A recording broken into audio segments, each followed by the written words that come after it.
First thing is 15 reps of that inner range hamstring. This is a personal thing. There's not any scary form. It's just feeling it yourself and trying to close that gap. We're just pumping 15 reps each side. This is like the exact opposite of a squat. This alone is a game changer for people who've had knee surgeries or chronic knee issues. When now it's time to drive up your squat, you want to balance with the universe into getting just as strong behind your knee. The human body, it was created correctly. We deviate from what's natural in training. So now you want to drive up this, but not be driving up behind the knee. This leads to a lot of problems. Drive that up, we get the best of both worlds. So you start 15 reps each side there, getting it pumping. Then 2 more game changers. The heel elevation to keep the pressure on the VMOs and those patellar tendons, and then the bands. And notice the way we're using bands, we only want those bands to come in through the top half, because it doesn't get, so yes, harder, harder, harder, harder, harder. Nope, it doesn't work like that. This whole bottom range is the same difficulty because you start to rest on yourself.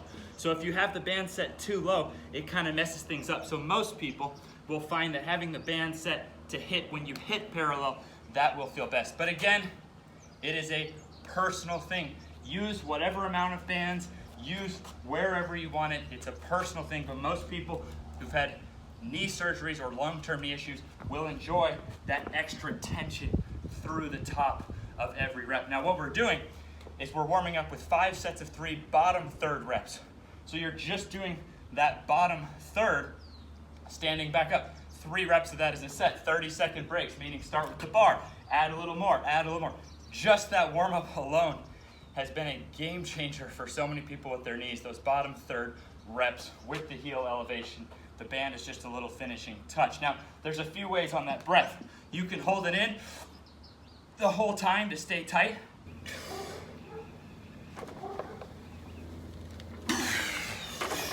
And that just forces you to get really big breaths and get used to that. Or you can use the breath,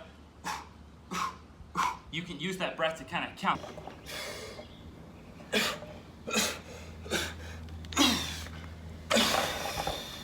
So when you get to the bottom,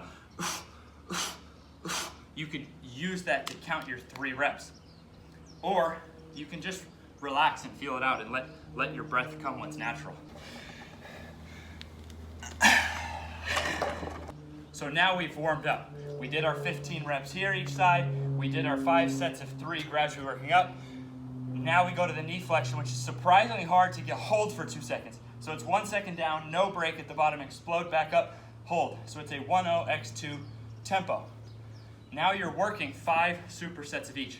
6 reps here, and then 4 to 6 here, meaning if you're like having to strain, if your form's changing at 4 or less reps, you would need to lighten the load. But if you get 6 with perfect form, you must increase the load. If you get 5, that would be a good, next set stay right there.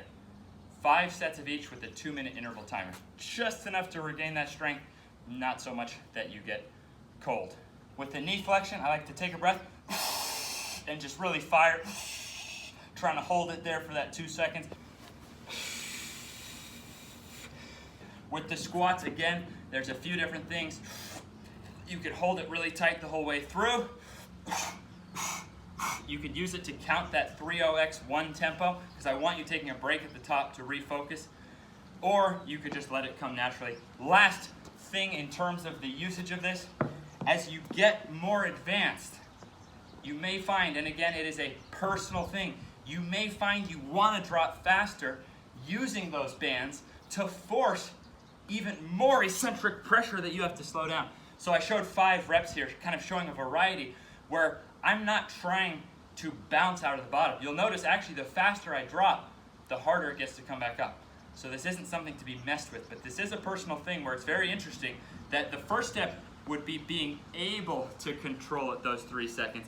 But as you get better at that, you could see that would create more force to then have to slow down. So you may actually, so it's actually a variable tempo, which above all, send me your form on your 5th set from a diagonal angle. In this entire workout, in this entire athletic muscle program, the most important thing you could do would be sending me your form from a diagonal from front angle so I can see all these factors, help you guide. Make sure it's that 5th set, because I don't want to just see like your good set and then it goes, no, I want to see the 5th set I'll say it again, the single most important thing you could do in this entire program would be sending me your form from that diagonal angle on your 5th set of your heel elevated ATG squat with bands.